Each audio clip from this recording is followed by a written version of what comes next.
Oke. Assalamualaikum warahmatullahi wabarakatuh. Kami dari kelompok 7 akan mempresentasikan tentang uji coba hasil aplikasi buatan kami tentang pre-processing dan lain sebagainya menggunakan dataset yang berbeda dan akan dicoba untuk dibandingkan juga. Oke, perkenalkan nama saya Abdurrahman Nova dengan NRP 15.23098.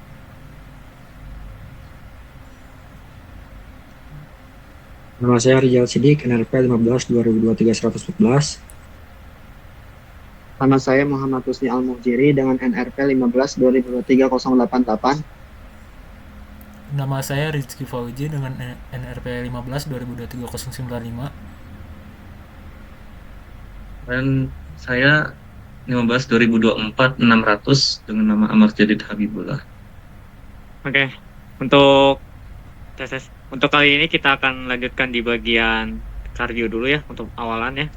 Boleh dijelaskan untuk kardionya bagian sini. Oke, pada bagian ini saya menjelaskan atau mengimplementasikan deteksi penyakit kardiovaskular menggunakan algoritma Extratrice Classifier. Tujuan modelnya untuk memprediksi apakah seseorang itu beresiko mengalami penyakit kardiovaskular berdasarkan data pasien kesehatan. Bisa dicoba. Misal kita masukkan jenis kelamin, tinggi badan, umur, berat badan, tekanan darah diastolik, sistolik, kolesterol. Maka kita coba prediksi. Nah, hasilnya seperti ini ya. Untuk aplikatif dari kardiovaskular. Untuk datasetnya,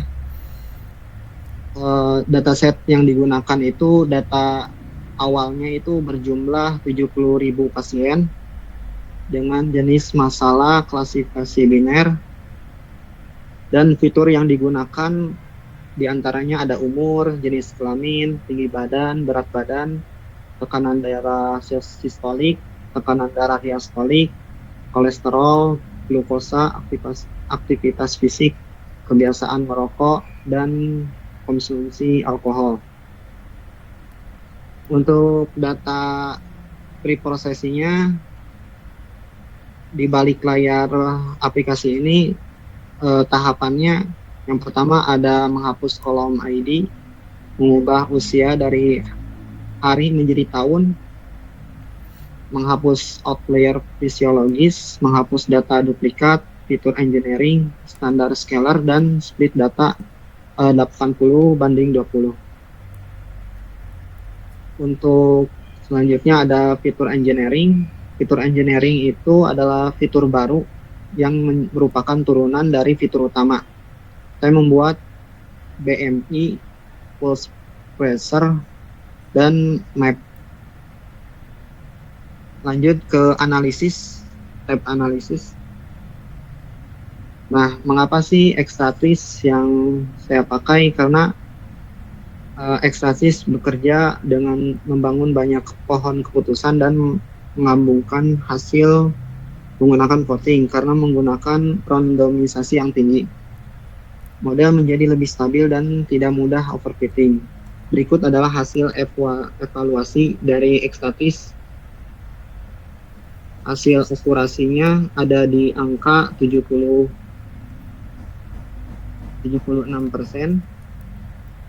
maaf 70%. Terus ROC-nya, nah ROC-nya ada di angka 76, one score-nya ada 70%, dan precision-nya ada 69,70%. Nah, model ini menghasilkan nilai precision dan recall yang hampir sama, menunjukkan bahwa model bekerja cukup seimbang dalam mendeteksi kedua kelas. Dan didapat kesimpulan model di antara model yang saya telah implementasikan, Model yang terbaik ada pada XGBoost khusus pada dataset yang saya implementasi, yaitu kardiovaskular. Mungkin itu saja penjelasan dari saya. Berikut ke metode lainnya. Apa lagi? Silakan. Oke, untuk saya pada halaman ini saya menggunakan model klasifikasi diabetes dengan menggunakan algoritma XGBoost. Dataset yang saya gunakan itu dataset diabetes yang berisi data kesehatan pasien beserta dan status diabetesnya.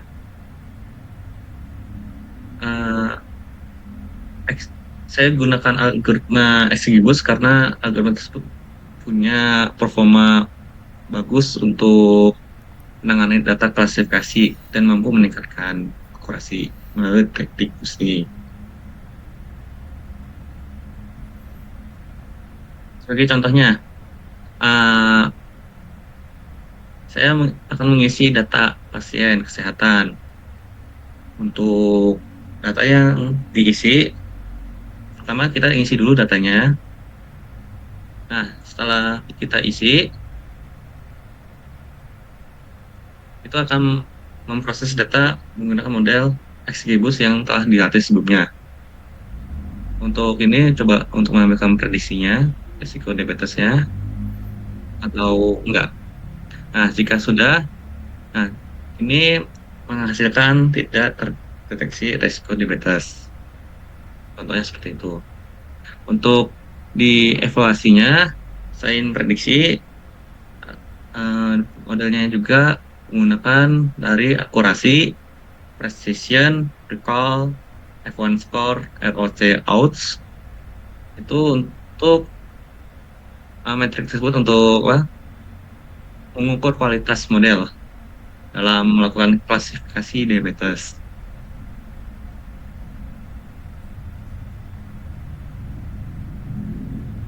Lebih seperti itu. Terus untuk perbandingan metode modelnya, di sini sudah menyiapkan beberapa perbandingan lah, kurang lebih masih menjalankan perbandingan model. Oke, di sini ada logistic regression, decision tree, extra tree, WKNN, XGBoost. Nah, pada ini akurasi sama F1 score-nya itu untuk membandingkan seluruh model tersebut itu yang terbaiknya itu dari yang punya saya adalah logistic regression. Logistic XGBoost.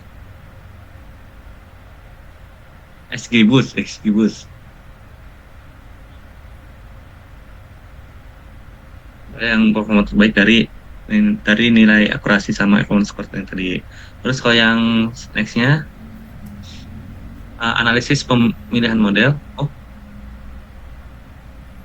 Analisis pemilihan model itu XGBoost lebih baik karena algoritmanya menggunakan teknik boosting yang mampu memperbaiki kesalahan dari model sebelumnya secara bertahap dengan model yang dapat dikenali pola data diabetes dengan lebih baik dibandingkan metode lainnya. Kurang lebih. Mungkin untuk kesimpulannya itu untuk eksperimen yang dilakukan barusan itu XGBoost itu menghasilkan performa yang cukup baik pada dataset diabetes yang digunakan sehingga dipilih sebagai model utama dalam aplikasi prediksi diabetes ini. Mungkin kesimpulannya seperti itu.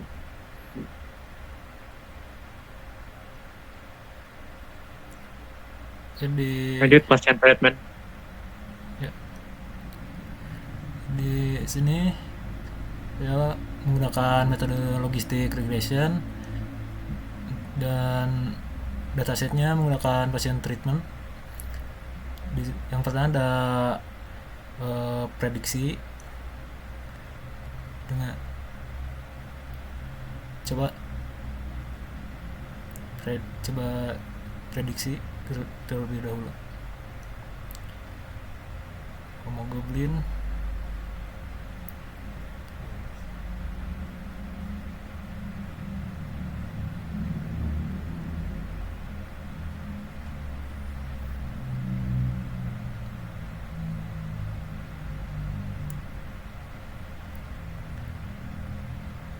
hasilnya rawat jalan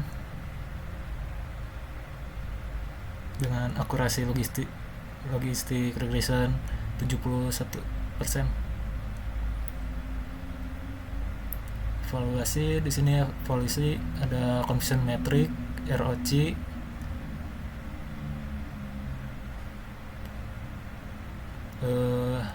untuk akurasi pada logistik itu 71%, dan untuk precisionnya 71%, recallnya 70%, F1 score-nya 70%, dan ROC-nya 0,77. Untuk confusion metriknya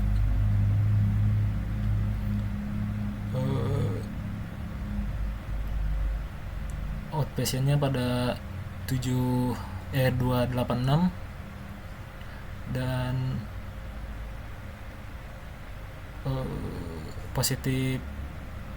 benar positifnya 280.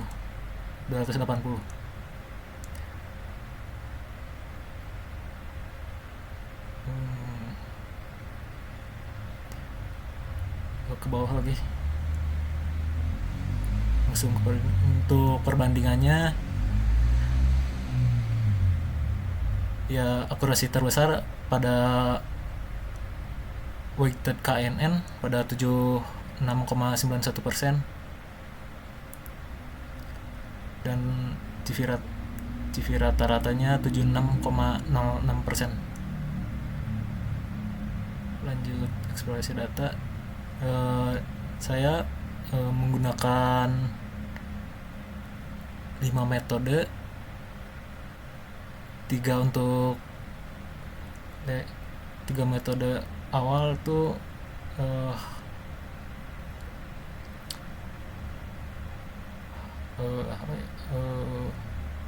hapus missing value, null ya, missing value, terus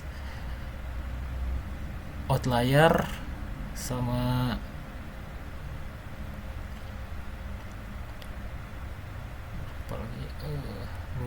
lupa lagi.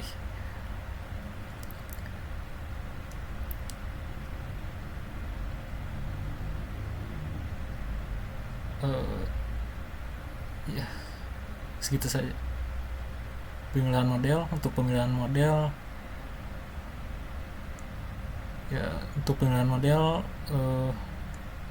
masih pada XGBoost. Sarannya untuk dataset ini menggunakan metode XGBoost.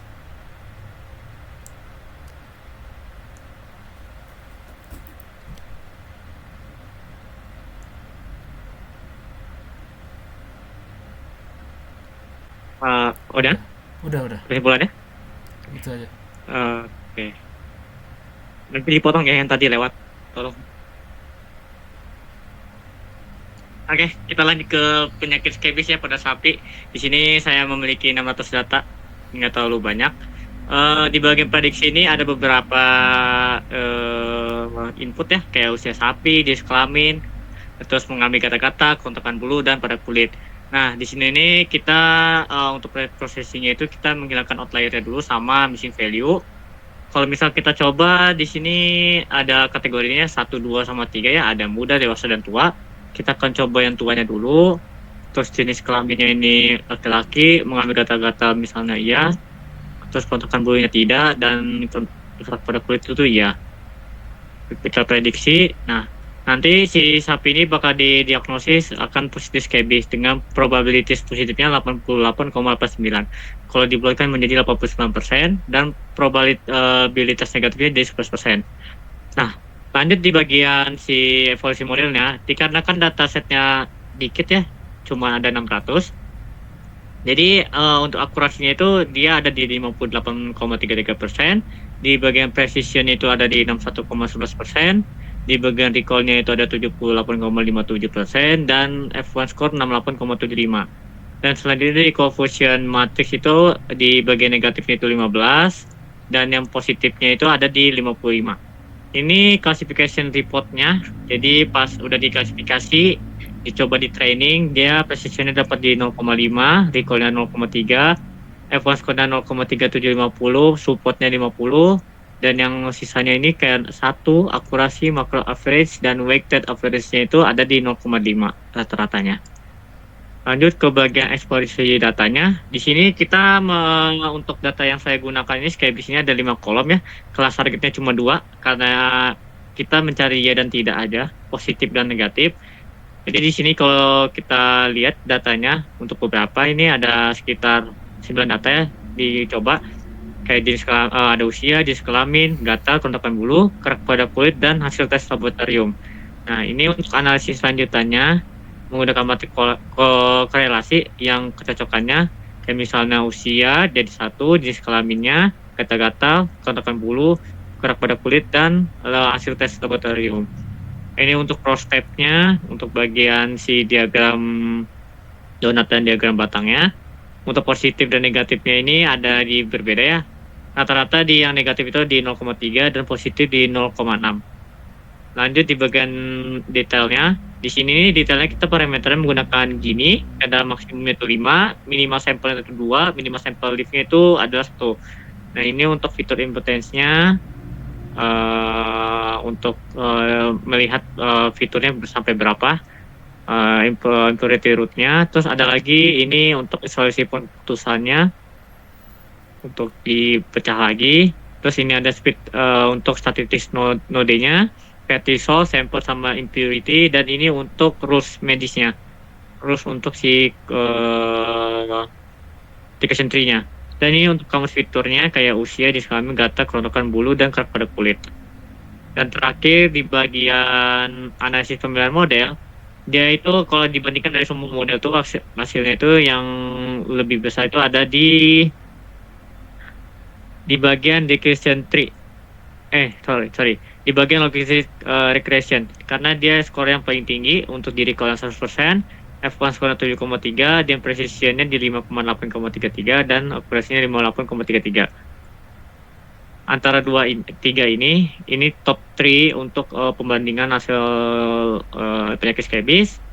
Dan kenapa kesimpulannya ini adalah jadi dibandingkan dari 7 model klasifikasi, di detection tree ini membuktikan dirinya sebagai algoritma yang paling fit for purpose, tepat guna. Ia memberikan akurasi klarifikasi yang bersaing ketat dengan model level lanjutan seperti gradient boosting.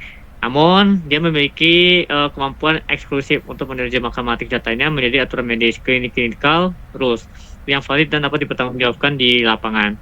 Ini untuk kesimpulannya.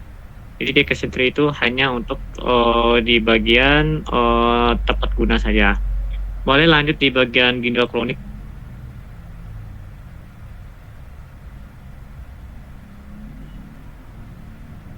Selanjutnya di sini saya menggunakan dataset dengan nama ginjal kronis. Di sini saya menggunakan metode yang bernama KNN. Jadi KNN itu digunakan untuk menghitung jarak tetangga melalui bobot yang paling tinggi atau paling besar. Untuk data di sini kita coba dulu untuk input data pasien.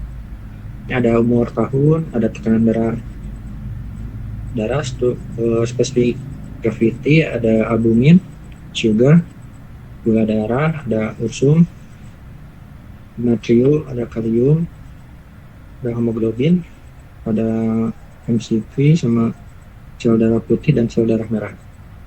Ini kita coba random terlebih dahulu untuk mengisi datanya. Di sini ada 2 percobaan untuk pemeriksaan kategorikal dan riwayat. Di sini ada hasil prediksi yang terdapat pada ginjal kronis, yaitu CKD atau terkena resiko penyakit ginjal. Untuk probabilitasnya 0% dan untuk probabilitas terkenalnya itu 100%.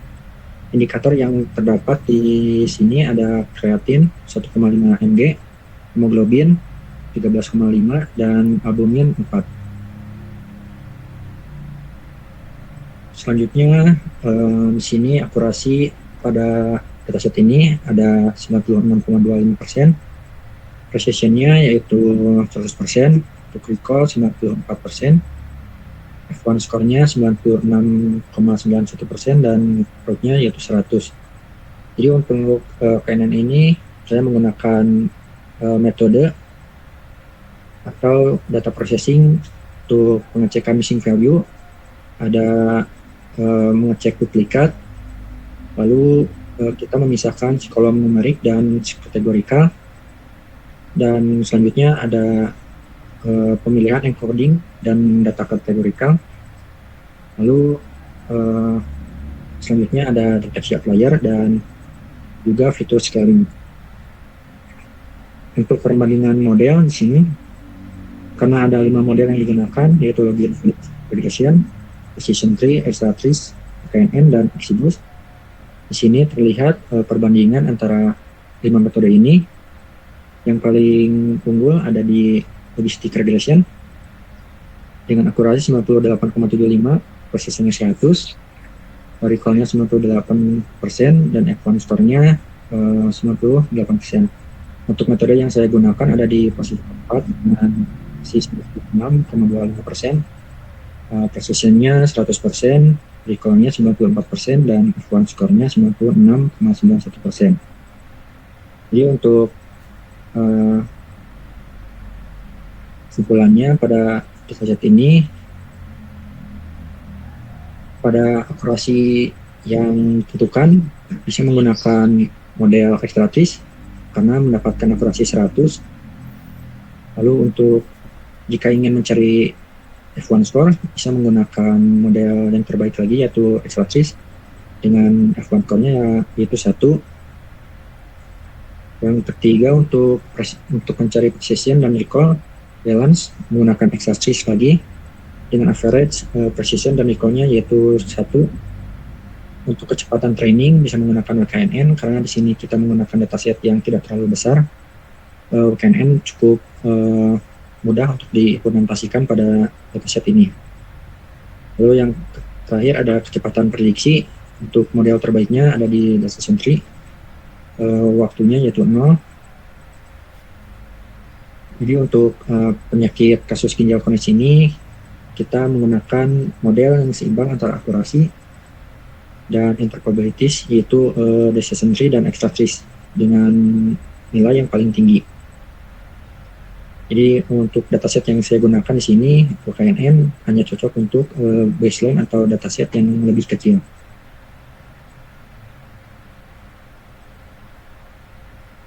Oke, untuk kesimpulannya dari semua testing dan percobaan tidak ada hasil yang sama, ada berbeda.